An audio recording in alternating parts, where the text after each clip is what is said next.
আজ মহরমের 10 তারিখ আশুরা। মহরম হিজরি সনের প্রথম মাস এবং ত্যাগ ও সুখের প্রতীক।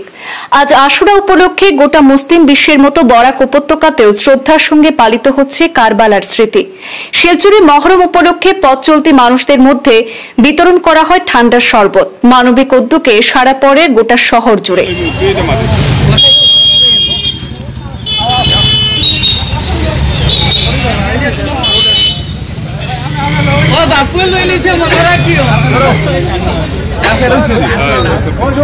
এদিন শিলচরে কাঁঠাল পয়েন্টে, বটের তলে, ফজল শাহ মোকাম পয়েন্ট, বাখর শাহ মোকাম পয়েন্ট, রামনগর সহ বিভিন্ন জায়গায় পথ চলতি জাতি, ধর্ম, বর্ণ নির্বিশেষে সকলের হাতে শরবত তুলে দেন যুবকরা। এর কারণ হচ্ছে কারবালার প্রান্তরে ইমাম হোসেনের কাফেলা যখন পৌঁছায় তখন তারা জলের পিপাসায় তীব্রভাবে কাতর হয়ে পড়েছিলেন। সেই সময় ইউফ্রেটিস নদী তাদের থেকে খুব দূরে ছিল না, কিন্তু শত্রুরা তাদের জল সংগ্রহ করতে দেয়নি। ইমাম হোসেনের শিশু সন্তানরাও পিপাসায় কাতর হয়ে ছটফট করেছিল কারবালার ময়দানে। আর সেই পিপাসার কথা স্মরণ করে সকল মানুষের উদ্দেশ্যে এই শরবত বিতরণ করা হয় আজ। এছাড়াও আজ অনেকেই রোজা রেখেছেন, রোজাব্রত পালন করেছেন অনেক মুসলিম ধর্মাবলম্বীরা আশুরাকে স্মরণ করে।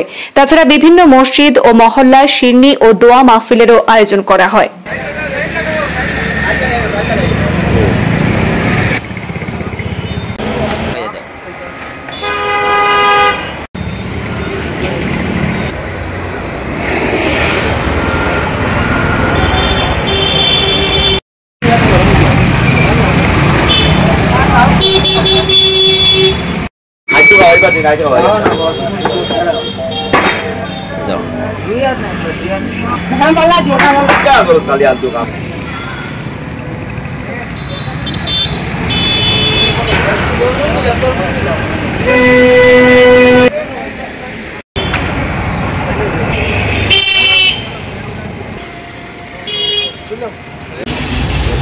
जाओ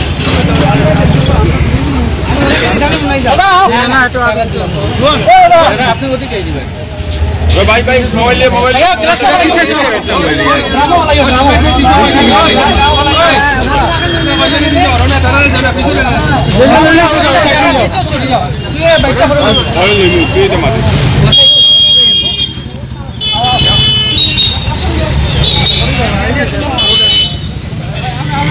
बापू ले लीजिए मना रखियो।